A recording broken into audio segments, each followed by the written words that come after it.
Hello friends, welcome back to my YouTube channel cat.m। आज हम लोग अगला लेक्चर नेक्स्ट सेशन लेने वाले हैं।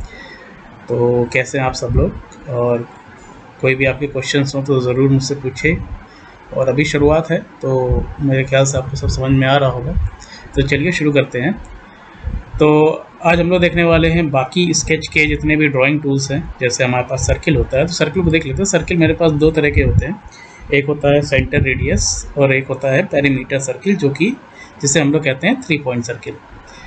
तो किसी भी टूल में आप चले जाओ, अगर आप किसी भी सर्किल को चूज़ करते हो यहाँ से, तो आप देखो इसका प्रॉपर्टी मैनेजर खुल जाता है। सर्किल प्रॉपर्टी मैनेजर इसे कहते हैं। अब यहाँ पे मुझसे पूछ रहा है सर्किल टाइप, तो वही एक सर्किल है, एक पेरीमीटर सर्किल है। यहाँ पे दो ऑप्शन है, ऐड डायमेंशन और डायमीटर डायमेंशन। बाय डिफ़ॉल्ट ये डायमीटर डायमेंशन ऑन रहता है और अभी हमने चूज़ कर रखा है सेंटर रेडियस सर्किल। तो चलिए स्टार्ट करते हैं। आप अपने कर्सर को भी देख सकते हैं कि मेरा सर्किल का कर्सर बन गया है। तो सर्किल बनाने के लिए हमें क्या चाहिए, एक पॉइंट चाहिए जो कि सेंटर डिफाइन करेगा। उसके बाद मुझे रेडियस या डायमीटर, अभी बाय डिफ़ॉल्ट हमने यहाँ पे डायमीटर डायमेंशन सिलेक्ट कर रखा है, इसलिए देखिए आप लेंथ जो एरो की दिखा रहा है वो थ्रू आउट द सर्किल दिखा रहा है और अभी हमारा 64.64 है। खैर, मैं इसको यहाँ क्लिक कर देता हूँ और बाहर आने के लिए मैं राइट क्लिक करूँगा ब्लैंक स्पेस पे और सिलेक्ट करूँगा। तो ये तो हो गया मेरा सर्किल। अभी अगर मैं इसको स्मार्ट डायमेंशन में जाता हूँ और इसके बाउंड्री को टच करता हूँ तो सर्किल की डायमेंशन कैसे देंगे, आप सर्किल को सिलेक्ट कर लीजिए। सर्किल को सिलेक्ट करो, देखिए क्या लिख के आ रहा है, डायमीटर 64.63। फिर जब मैं इस डायमेंशन को प्लेस करता हूँ तो मेरे पास मॉडिफाई पॉपअप टूल बार खुलता है। मैं इसको 80 कर दूँगा, उस हिसाब से मेरा सर्किल भी चेंज हो जाएगा। खैर, वापस आने के लिए, बाहर आने के लिए हमने राइट क्लिक करके सिलेक्ट करना। चलिए एक बार और सर्किल में ट्राई करते हैं। सर्किल में गए, इस बार क्या करते हैं, डायमीटर डायमेंशंस को बंद कर देते हैं। तो डायमीटर डायमेंशन मैंने बंद कर दी। फिर वही सर्किल बनाने के मैंने सेंटर पॉइंट लिया, पर इस बार क्या होगा, इस बार आप देखो हाफ एरो दिखा रहा है सेंटर से, मतलब ये हमसे पूछ रहा है रेडियस बताइए। तो मान लो मैंने रेडियस दे दिया 50, तो रेडियस 50 हो गया है। ये 50 का है, ये डाय 80 का है, ये है रेडियस 50 का। तो अगर जब मैं इसकी स्मार्ट डायमेंशन में जाऊंगा और इसकी डायमेंशन लेने की कोशिश करूंगा तो आप देख सकते हो इसका डायमीटर कितना आ रहा है। इसका डायमीटर आ रहा है डायमीटर 100। अंडरस्टूड। मैं इसको सिलेक्ट करके अभी डिलीट कर देता हूँ। एक और सर्किल है मेरे पास जिसे कहते हैं पेरीमीटर सर्किल। तो आप डायरेक्ट यहाँ सेलेक्ट कर सकते हो या सर्किल टूल में जाके यहाँ सेलेक्ट कर सकते हो। अब पेरीमीटर सर्किल होता क्या है, इसे 3 पॉइंट सर्किल कहते हैं। आप किसी भी एरिया में 3 बार कहीं क्लिक कर दीजिए तो ये मेरा पेरीमीटर सर्किल हो गया। एक बार और देख लेते हैं, फर्स्ट, सेकेंड और यहाँ पे मैंने क्लिक करा थर्ड। डायमीटर के केस में डायमेंशन में ये डायमीटर ही दिखाएगा, हम बाद में इसको चेंज भी कर सकते हैं। अब इसका यूज़ समझते हैं कि ये बेसिकली यूज़ कहाँ होगा। ज़्यादातर तो हम लोग सेंटर रेडियस या सेंटर डायमीटर से काम चला लेते हैं, पर अगर मान लीजिए मेरे पास कोई स्ट्रक्चर ऐसे बना हुआ है, चलिए अब मुझे एक सर्किल बनाना है जो इस पॉइंट से पास होगा, इस पॉइंट से पास होगा और इस पॉइंट से पास होगा। तो उसको बनाने के लिए सेंटर रेडियस से अच्छा हम लोग यूज़ करेंगे 3 पॉइंट सर्किल। तो हमने पहला पॉइंट ये दे दिया, दूसरा पॉइंट ये दे दिया और तीसरा पॉइंट ये दे दिया, तो वैसा कि बन गया। फिर से देख लेते हैं। मुझे मान लीजिए मैं पहला पॉइंट ये देता हूँ, दूसरा पॉइंट ये देता हूँ, तीसरा पॉइंट ये देता हूँ। खैर, वो पॉइंट सेलेक्ट नहीं करा है तो मैं उसको कुछ एंड पॉइंट में जाके एक बार सही क्लिक कर देता हूँ, पहला, दूसरा और ये तीसरा। तो मेरे ख्याल से आप समझ सकते हो कि ये पेरीमीटर सर्किल कहाँ यूज़ होगा, जब हमें 3 पॉइंट दिए गए हैं। इस तरह की ड्राइंग्स आएंगी तो हम लोग इनका यूज़ करेंगे। अगला टूल हम लोग देखते हैं जो है हमारे पास रेक्टेंगल। तो रेक्टेंगल में मेरे पास 5 टाइप्स ऑफ रेक्टेंगल होते हैं। आप देख सकते हो कॉर्नर रेक्टेंगल। तो कॉर्नर रेक्टेंगल मतलब क्या है, हमें 2 अपोजिट या डायगोनल कॉर्नर को डिफाइन करना पड़ता है। तो कॉर्नर रेक्टेंगल में मैं गया, पहला पॉइंट इधर क्लिक करा, दूसरा पॉइंट इधर क्लिक करा, आप देख सकते हो एक रेक्टेंगल बन गया। यहाँ पे कहीं किसी को दिक्कत हो सवाल पूछिएगा। उसके बाद मेरे पास है सेंटर रेक्टेंगल। तो सेंटर रेक्टेंगल क्या है, आप देख सकते हो मुझे सेंटर पॉइंट और एक कॉर्नर देना है। बाय डिफ़ॉल्ट दूसरा हिस्सा अपने आप बन जाएगा। यू कैन सी, आप देख सकते हो मैंने सेंटर पॉइंट डिफाइन करा, उसके बाद मैं एक आधा हिस्सा डिफाइन करा। तो इसके लिए मुझे ये वाला पॉइंट और ये वाला पॉइंट या कोई भी ये पॉइंट हम कुछ भी चूज़ कर सकते थे सेंटर के बाद। खैर, अभी रेक्टेंगल के अंदर चलते हैं। तो मेरा रेक्टेंगल की प्रॉपर्टी मैनेजर खुल गया है। अब आप देख सकते हो जो रेक्टेंगल टाइप हमको यहाँ दिख रहे थे वही सारे यहाँ भी दिखते हैं। अब देख सकते हो कॉर्नर में हमें 1 2 बोल रहा है, सेंटर रेक्टेंगल में 1 2 ऐसे बोल रहा है। किसी भी 3 पॉइंट कॉर्नर सर्किल में 1 2 3 हम किसी एंगल में बेस को ले सकते हैं। इन दोनों में जो बेस होता है वो सीधा होता है, आप देख सकते हो बिल्कुल स्ट्रेट है ये हॉरिजॉन्टल। इसमें हम थर्ड 3 पॉइंट सेंटर रेक्टेंगल में मैं पहला पॉइंट इधर क्लिक कर सकता हूँ, दूसरा इधर क्लिक कर सकता हूँ, उसी के रेशियो में ये रेक्टेंगल बनेगा। यहाँ तक कोई दिक्कत? ओके चलिए, अब आता है 3 पॉइंट सेंटर रेक्टेंगल। तो 3 पॉइंट सेंटर रेक्टेंगल में अगर आप इस पे टूल में चले जाओगे तो आप देख सकते 3 पॉइंट सेंटर रेक्टेंगल भी इसी तरह होता है, बस हमें बेस जो ये सेंटर दे रहे थे वो हम तिरछा भी दे सकते हैं, सीधा भी दे सकते हैं। चलिए इसको करके देखते हैं। हाँ, ये मेरा कॉर्नर रेक्टेंगल सेलेक्ट हो गया था, तो मैं 3 पॉइंट ले लेता हूँ, 3 पॉइंट सेंटर रेक्टेंगल। तो 3 पॉइंट सेंटर मतलब क्या है, अब आप देखो ध्यान से, राइट। तो ये मेरा रेक्टेंगल टूल हो गया। उसके बाद हम लोग देखते हैं कि यहाँ पे हमारे पास क्या है, पैरेललोग्राम। तो पैरेललोग्राम में क्या होता है, हम अभी तक क्या था, हम बेस को चेंज कर रहे थे, उसी हिसाब से ये भी चेंज हो रहा था, उसी हिसाब से ये परपेंडिकुलर बन रहा था। पैरेललोग्राम में क्या है कि हम दो साइड में, अगर मैं इसको ऐसे बेस को हॉरिजॉन्टल बना देता हूँ तो हम साइड को भी किस टिल्ट में कर सकते हैं। दो साइड पैरेलल होंगे, चारों साइड एक दूसरे के परपेंडिकुलर होना ये कंडीशन नहीं होती पैरेललोग्राम। अंडरस्टूड है?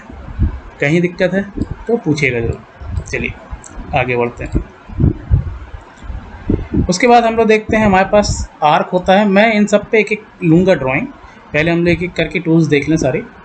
उसके बाद हमारे पास होता है सेंटर आर्क, टेंजेंट आर्क और 3 पॉइंट आर्क। तो आर्क क्या है, सर्किल का एक हिस्सा। तो सेंटर आर्क में आप देख सकते हो, सेंटर पॉइंट आर्क में पहले मुझे एक सेंटर पॉइंट बताना पड़ेगा, फिर एक सर्किल बन रहा होगा आपके सामने, ये रेफरेंस सर्किल होता है।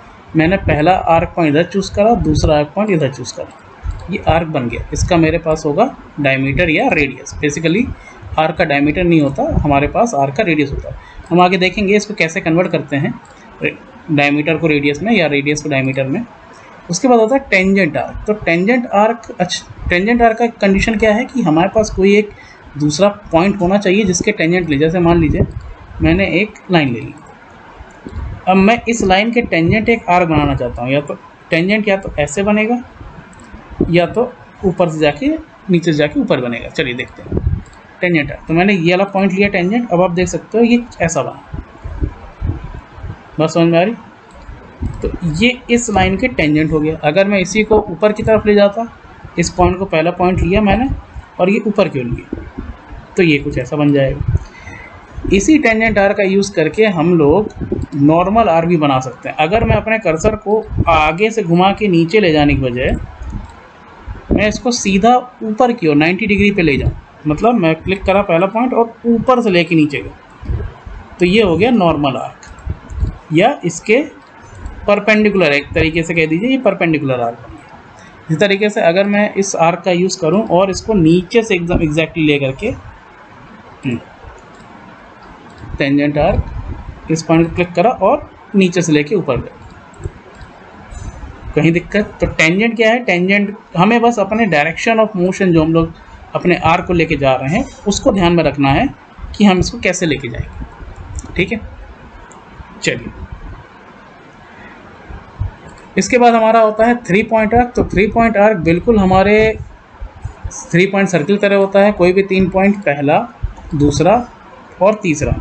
अब इस पे एक चीज़ है जो हमें ध्यान रखना है, वो ये है 3 पॉइंट आर्क में पहला एंड पॉइंट होता है, उस आर्क का ये दूसरा एंड पॉइंट होता है और फिर उसका डायमीटर वाला पॉइंट होता है या सर्कमफ्रेंस का पॉइंट होता है।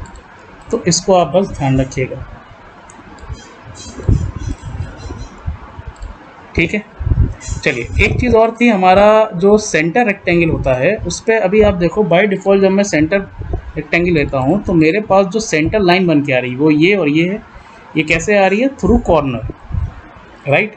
अगर आप इस सेंटर रेक्टेंगल में जा करके यहाँ आप देखोगे add construction line from mid points, तो अगर आप इसको चूज़ कर लोगे और फिर आप सेलेक्ट करोगे तो अब की बार जो सेंटर पॉइंट आएंगे या सेंटर लाइन आएंगी वो हमारे मिड पॉइंट से आएंगी, इन फेसेस के मिड पॉइंट से। यहाँ तक ठीक है। चलिए एक चीज़ और देख लेते हैं हम लोग, इन्हें कहते हैं एसपी लाइन। एसपी लाइन या स्मूथ पॉली लाइन एक तरीके का कर्वेचर लाइन होती है। आप पॉइंट वाइज पॉइंट क्लिक करिए तो इस तरीके का स्ट्रक्चर बनता है, 1 पॉइंट, 2 पॉइंट, 3 पॉइंट, 4 पॉइंट। आप जब इसको सिलेक्ट करोगे तो यहाँ पे इस पर tangent point, handles, control points ये सब आ जाते हैं। हम इनका यूज़ सरफेस मॉडलिंग के लिए ज़्यादा करते हैं, या किसी कर्व को बनाना है उस तरीके के मॉडलिंग के लिए हम लोग इनका यूज़ करते हैं। खैर, ये चीज़ हम लोग आगे भी सीखेंगे, पर आप देख सकते हो इसका मतलब क्या है, स्मूथ पॉलीलाइन, राइट। चलिए इसको मैं सिलेक्ट करके डिलीट कर देता हूँ अभी। इसके बाद मेरे पास है स्टाइल पॉलीलाइन। अब स्टाइल पॉलीलाइन बेसिकली होता क्या है, अगर मैं इन लाइन को यहाँ से घुमा दूँ, गोल कर दूँ कॉर्नर से, तो वो एक एसपी लाइन या स्मूथ पॉलीलाइन का शेप ले लेगा, राइट। इसी तरीके से अगर मैं स्टाइल पॉलीलाइन का यूज़ करूँगा तो स्टाइल पॉलीलाइन कहता है कि आप पहले वो लाइन बना दीजिए स्ट्रेट वाली, उसके बाद आप कर्वेचर डिफाइन करिए। आपको दिख रहा, इन्हें कहते हैं कंट्रोल वर्टिसेस, ठीक है। तो ये हमारे क्या है, ये कंट्रोल वर्टिसेस हैं। अगर आप इसको सेलेक्ट करोगे तो अब हम लोग इन पॉइंट का यूज़ करके इसको चेंज कर सकते हैं। जो सिंपल एसपी लाइन थी उसमें क्या होता है, अलोंग द कर्व पॉइंट होते हैं, इनको ज़्यादातर हम लोग फिट पॉइंट भी कहते हैं। इसकी क्या कंडीशन है कि आप इन पॉइंट को चेंज कर सकते हो, इनके हैंडल्स को चेंज कर सकते हो, बड़ा छोटा जो भी आप करना है, किस डिग्री में रखना। जो स्टाइल पॉलीलाइन होती है उसमें हम लोग कंट्रोल वर्टिसेस, जो and point of the line का जो इंटरसेक्शन पॉइंट होता है, उनका यूज़ कर सकते हैं, ठीक है। चलिए, एक और एसपी लाइन होता है जो होता है इक्वेशन ड्रिवन कर्व। ये हम लोग आगे देखेंगे। इसका यूज़ बेसिकली हम लोग किसी इक्वेशन के टाइप एक्स वाई और के टर्म में होता है, या पैरामेट्रिक इक्वेशन भी होती है। तो अगर कहीं पे इसका यूज़ आता है तो हम लोग इसको यूज़ करके देखेंगे, ओके। चलिए, नेक्स्ट पॉइंट है हमारा जो होता है वो होता है स्ट्रेट स्लॉट। अब स्लॉट एक तरीके का ऐसा स्ट्रक्चर होता है, ये बाय डिफ़ॉल्ट सॉलिडवर्क्स में दिया है। मान लीजिए 2 सर्किल मैंने ऐसे बना दिए हैं और दोनों के डायमीटर मैं कर देता हूँ 50। इसको भी सिलेक्ट करा मैंने, इसको कर दिया 50। और एक स्ट्रक्चर मैंने ऐसे लिया, एक लाइन का यूज़ करा मैंने और एक लाइन का ऐसे यूज़ करा। तो इस टोटल स्ट्रक्चर को अगर मैं इस अंदर वाले आर्क को हटा दूं तो इस टोटल क्लोज लूप को हम लोग स्लॉट कहते हैं। स्लॉट का ज़्यादातर यूज़ हम लोग फास्टनिंग और बोल्टिंग में करते हैं 2 प्लेट की, पर वो अभी हम लोग आगे सीखेंगे। खैर, तो एक एक करके देखते हैं स्लॉट क्या है। एक होता है स्ट्रेट स्लॉट, बहुत आसान सा है। आप एक लाइन बना दीजिए, जहाँ पे आप लाइन को एंड करोगे वहाँ से अब आप एक आर्क बनाओगे जो कि दोनों तरफ जाएगा, आप देख सकते हैं। तो ये मेरा हो गया स्ट्रेट स्लॉट, अंडरस्टूड। उसके बाद हम लोग आता है सेंटर पॉइंट स्ट्रेट स्लॉट। अभी तक हम लोग एंड टू एंड लाइन बनाया था, हम लोग सेंटर से एंड बनाएंगे। देखिए, सेंटर पॉइंट डिफाइन करा, फिर एक एंड पॉइंट, तो दूसरा छोर अपने आप डिफाइन हो जाएगा। उसके बाद आपने आर की डायमेंशन दे दी, क्लियर है।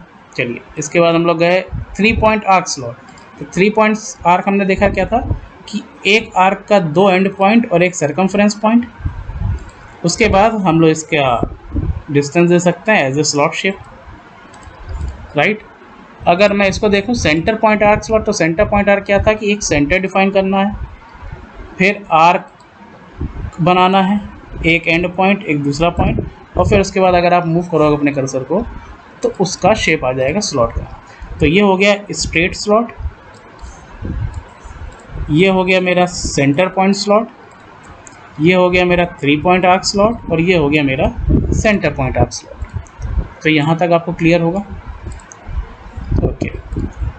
चलिए, एक और मेरे पास टूल है जिसे कहते हैं पॉलीगन। पॉलीगन एक ऐसा स्ट्रक्चर होता है जिसके 2 से ज़्यादा साइड होते हैं, एक साइड इक्वल होते हैं, और ये क्लोज लूप बनाता है, राइट। अभी हमारे पास देखिए पॉलीगन का प्रॉपर्टी मैनेजर खुल गया है, और यहाँ पे एक पैरामीटर का लिख के आ रहा है नंबर ऑफ साइड्स, ये 6 आ रहा है, और यहाँ लिख रहा है इनस्क्राइब सर्किल।